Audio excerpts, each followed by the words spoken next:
Welcome to the podcast. Today, I have my good friend Renç. He is the CEO of Giza. Real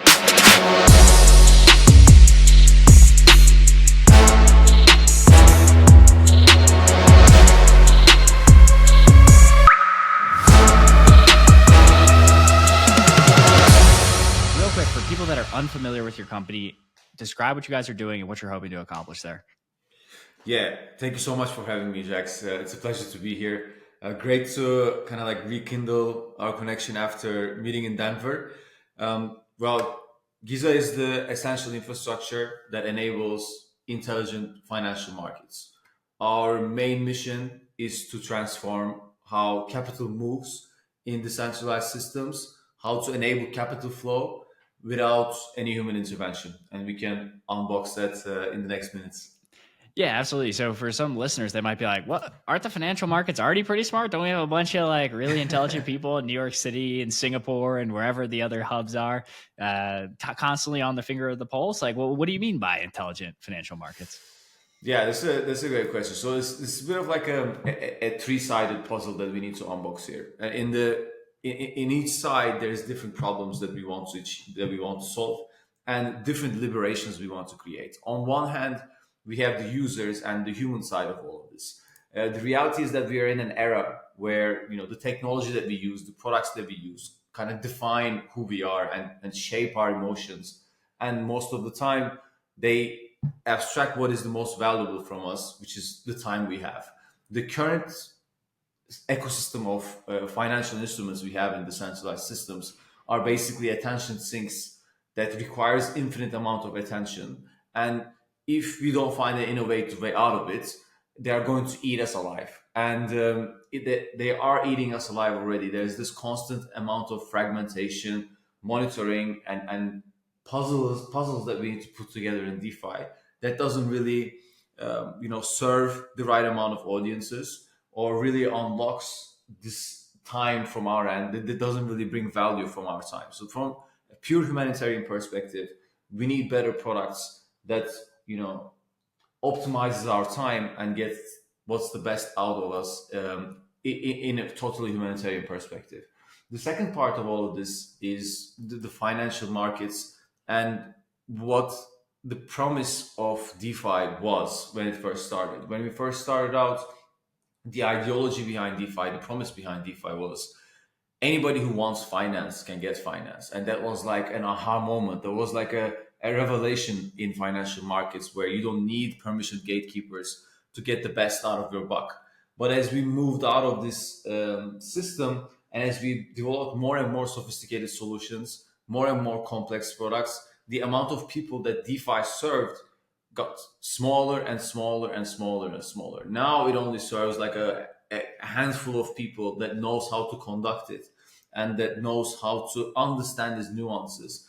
And you cannot really get anyone decentralized finance. So the second part is that how do we bring that back? How do we re-democratize finance? How do we make it accessible for everybody? And the third part of this is purely capital, like the value of money and what you generate out of money and how that is currently utilized in decentralized systems, where most of the time in decentralized finance, the capital just sits somewhere and it's unproductive and it's measured by this Stone Age KPI called TVL, where it kind of incentivizes value to be locked. And that's against everything what we believe in Giza. And we can dive into a little bit what that means as well. Yeah, absolutely. Let's go into TVL because I feel like that is the number everyone's going for every chain. Like, shout out to our friends at Arbitrum. They'd be like, hey, we've got such and such TVL locked in stablecoins. We've got this in Pendle. We've got this in, GMX. Talk to us about why TVL, and not to pick on Arbitrum, is why TVL might not be the best metric to zero in on. Yeah, for sure. So let's understand what TVL communicates for the user. It's total value locked. It explains where the money sits, but it doesn't explain or give any kind of insight to what the money does and what value it truly brings. Locking something valuable is against the nature of value to start with. And we have been incentivizing, in trillions of dollars in DeFi to create these locked environments where capital is held hostage in one protocol or in one ecosystem, and it just stays there, and somehow it's become like a vanity metric that people look up to. Having 10 million in total value locked is nothing to be proud of. That money should always be moving. This is what we believe in Giza. This is what our mission is in Giza. How do we create productive capital?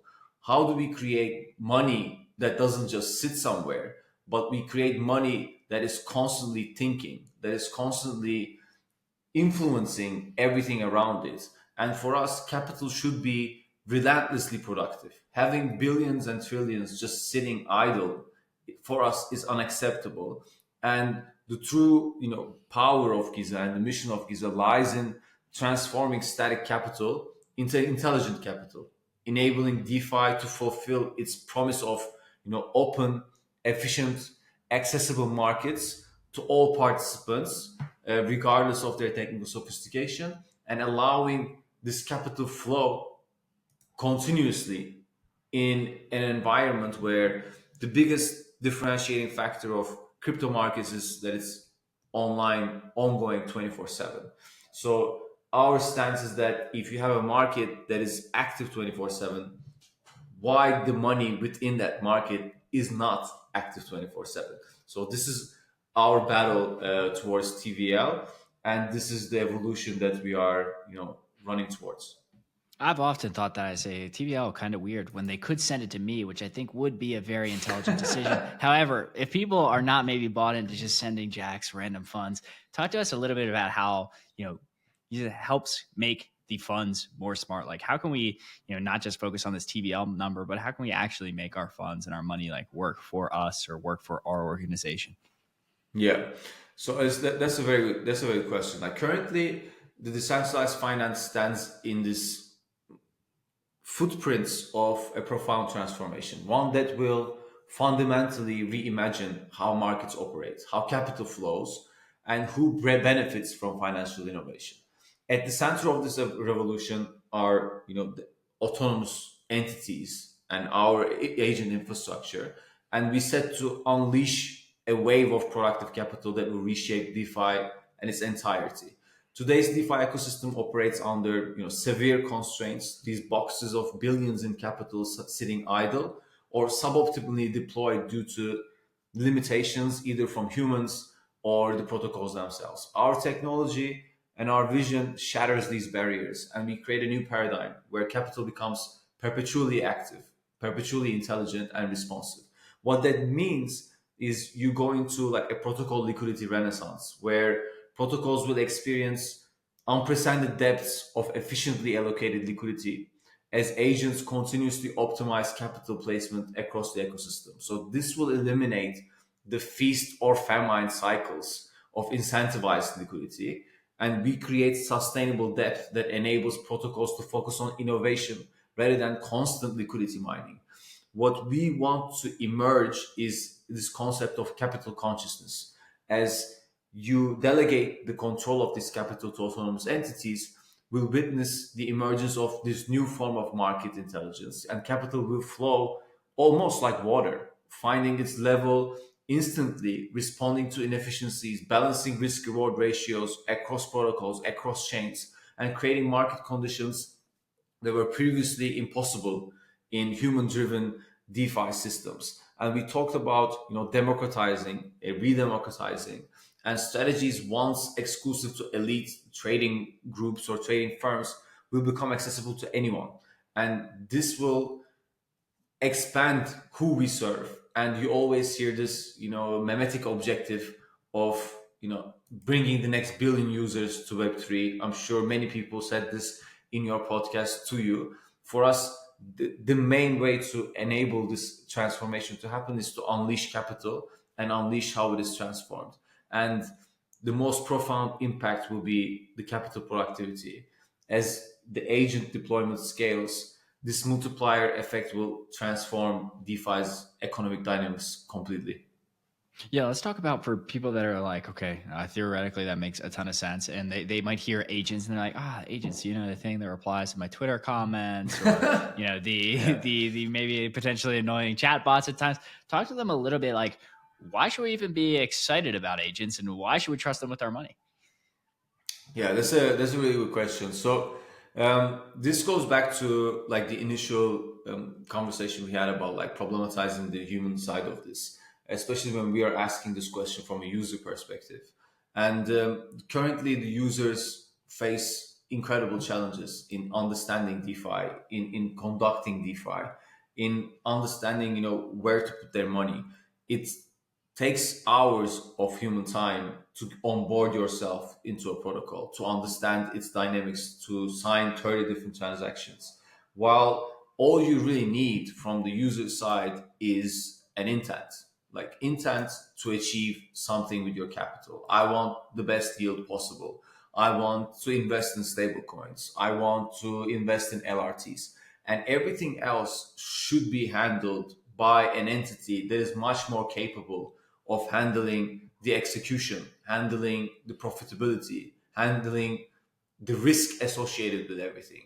The agents are not here to replace humans. The agents are here to complement humans and make them, superhumans in terms of capital management. And what we want to go for is, you no longer have to go to Morpho, you no longer have to go to Aave, you no longer have to go to Base, you no longer have to even know DeFi to get the best out of your capital. You come to Giza, you have an intent, you declare that intent, and everything else is taken care of by the agent. What that brings to the user is one, you are much more profitable. It is no secret that machines are much better at executing in financial markets than humans. Machines don't have emotions. They don't need to sleep. They don't need to spend time with their family. They don't have FOMO. They're not emotionally triggered by the world news. They just do numbers, and they're much better at being profitable than we are. Besides that, efficiency, capital efficiency maximization, and more importantly in DeFi, risk adjusted and secure way of handling finance goes through agents as well. In DeFi, unfortunately, every week there's a hack, every 2 weeks there's a big one, and agents will allow you to have automated emergency protocols that will take you out of these situations much quicker than you would, or would not put you in this situation to start with. So profit, time, security, these are the things we maximize with the agents, and I think those three things are what users care about the most. Yeah, you were talking a little bit about intents. I'm trying to remember if we've covered this specifically on the podcast, but for listeners that may be unfamiliar with intents, is it's kind of like being using Uber. It's like you have your start destination and then you have the place you want to go to, and you don't really get to tell Uber which route to take, anything like that. Even the driver is largely self-selected for you. And this is what like solvers do under the hood. It's kind of like I go to my barber, I say, "Hey, I want this kind of haircut," and I'm not telling him like, "Oh, don't do this." Yeah. I just trust them to have the best execution possible. So would you This is say like a these by the way, agents are? this is a great analogy. This is the perfect analogy actually, like the Uber analogy, and we can even take it like one step further to like self-driving Ubers that you see around in SF.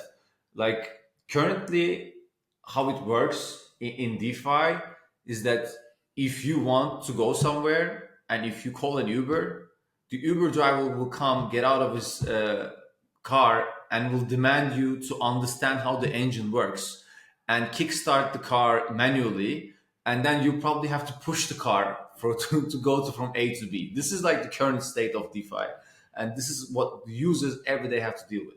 Where we want to take it to is exactly the future that you mentioned. These agents allow for you to call an Uber, it's self-driving, you get in, you get out. This is the simplification, and this is such a great analogy that I should use it over and over again. Yeah, I forgot the person that gave it to me initially, but I like the second I heard it, I was like, oh yeah, I'm using that forever and ever.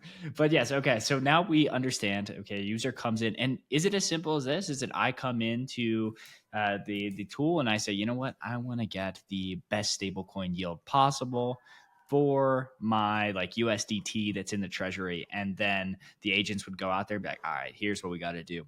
How does it work? Like, let's walk through we used to do this exercise at BlackRock called the life of a transaction. Let's talk about the life of managing Jax's funds. Yeah, for sure. It is as simple as that. It starts with a high level intent. We work with intent to outcome model, so we handle all of the strategy formulation and execution for you. Let's take the stablecoin yield optimization example, because we have our first agent Arma, and you can go to arma.xyz and get your stablecoin yield agent today. It is the answer to how do I invest in stablecoins. It is the best answer for it because it offers automated, personalized, risk-aware stablecoin yield optimization. So here is the capital flow. You go to arma.xyz, you launch an agent, you connect your wallet. Once you connect your wallet, there is what we call a smart account being created for you in the backend. This is an important detail because we allow for non-custodial automation to happen. So you still have the control of your funds, which is super important for us. And once that account is created, you say, here's 10,000 USDC, and I want the best stablecoin yield out there. And then you sign a transaction, and then you're set. From that moment onwards, you don't have to do anything. From that moment onwards, how capital flows is that based on your size, bless you, once based on your size and preference, the agent will identify the best stablecoin yield strategy for you at that moment. And it's super important to highlight that it happens at an individual level. So if Jax has 20K in his agent and I have 500 bucks, this money is never mingled in together. It's an individual execution layer. It's very much personalized. We go towards this personalized treasury management. And you can say, I want my agent to interact with XYZ protocol. I want my agent to have this limitation, that limitation. Is totally up to you. And once you deploy your capital, the agent scans the ecosystem and goes like, okay, there is 9% APR on this protocol, and it's giving out XYZ ecosystem incentives and protocol incentives, and I will place Jax there for now. And the magic is that it continuously scans the ecosystem for you. And once there's a better opportunity, it evaluates that opportunity and understands whether moving you to that strategy is going to be profitable for you or not. And in this profitability calculation, it takes into account all of the things that we are terrible at as humans, like what is the gas cost associated with this execution? What is the slippage? What is the market impact? If I stay here for 3 weeks, what is the amount of profit I'm going to create? And does that justify me moving out of my current position? And this goes on autonomously, continuously, without you having to click anything, without you having to sign anything, without you having to prompt anything until you tell it to stop. And this is the future of autonomous finance, and it is there today, and you can get it at arma.xyz. So when you mentioned Narma, and is the goal to have a bunch of like very purpose built agents? So let's say stablecoin optimization. Maybe there's like very specific ones that maybe trade perps like for more risky individuals. Like what is the goal? Is it a bunch of special built agents, or they're gonna kind of be like one master agent and then coordinating sub agents that are specialized in different skills to get people different diversified risk portfolios? Exactly, the second one. So Giza is the infrastructure, and we have built the first thing on Giza ourselves because we like getting our hands dirty and really wanted to understand the true blueprint of automating finance. What does it look like? How does it scale? How does it manage like thousands of users and millions of dollars? And we have cracked that code, and we have built an infrastructure that allows for other people to build on top of it. So the very much the vision is to have one meta Giza platform for all your financial operations for all your financial desires and intents, and you would go there and you would again come with a very high level intent, and the orchestration will happen in the back end, and the agents will be allocated accordingly. The agents that are allocated would be like a swarm of specialized financial agents that are, much more performant on than a generalized model, but the orchestration will happen from like one meta point that will act as your personalized treasury manager and manage all of the complexity for you. So you guys built the first agent on the platform. Tell us a little bit about, maybe there's some third party developers that are like interested in being like, oh, I've seen virtuals, I've seen Eliza, I've seen this, I've seen that. Talk about where it fits into the agent stack. Is it like, hey, they're bringing a platform with them, they're deploying an agent on the, like, tell us how that essentially works. Yeah, it's a really, really good question. So, a couple of distinctions that we need to make. It is Giza is not a launch pad, right? Giza is infrastructure to build autonomous, intelligent businesses, and these businesses can do variety of operations. We have Web2 startups building on top of Giza. We have Web3 developers building on top of Giza, and the whole infrastructure is the Giza protocol. What makes Giza protocol special is this three-layered approach that we have built it ourselves. We are our own framework, and these three layers allow for different problems to be solved. One of them is what we call a semantic abstraction layer, and semantic abstraction layer basically standardizes financial operations across DeFi systems, and it allows for any AI system to be plugged into any DeFi protocol. This, as a developer, will get you, light speed ahead, and you don't have to deal about the complexities of and the intricacies of individual DeFi protocols. The second part is what we call an authorization layer. An authorization layer allows us to build these non-custodial and safe, intelligent automation instruments. So it is non-custodial, and the agents operate within strict boundaries. So they don't operate outside of the promises that it's kept. This is, as a developer, as a builder, you want to have non-custodial automation, obviously, and you want to be able to set strict boundaries for your agents to operate in, especially when you're operating on financial systems.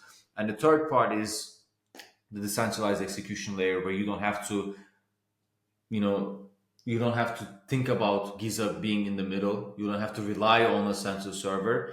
And we have a network of operators, and it's an AVS that executes these tasks for you. So you come to Giza, you get everything you need to build your financial autonomous application.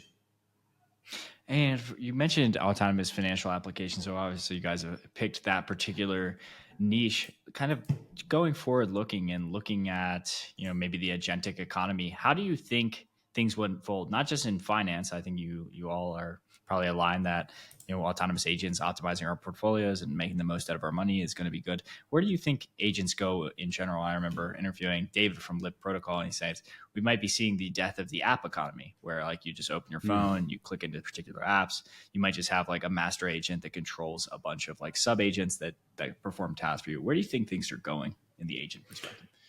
Yeah, I mean, they will take different shapes and forms, but they will all have the same mission. It will be Mm-hmm. to abstract away complexities from humans, abstract away, the cognitive burden of different operations. And the future very much relies with a human having, a bunch of different agents that does different things for them. We already have them in one way or other, right? It is very much there right now. I have built myself an agent, a model that does my, health tracking, and, helps me with my nutritional system, allows me to purchase ingredients and supplements accordingly to my, body metrics and all of those things. I have myself an agent and a model that just does, tracking of my, newborn son and its cognitive development and its soul and what it needs and everything else. So these things are going to be very complementary to each other. They're going to be interconnected, and it will again serve a very much similar mission that we have been discussing. You provide an intent, you say where you want to go, and you just go, and you don't necessarily need to get out and push the car and run in the middle of it. Yeah, I love that you did this for health. You did it for the cognitive development. I really do think, and I think you're seeing this kind of with the like vibe coding. I'm not sure how familiar you are with it. Vibe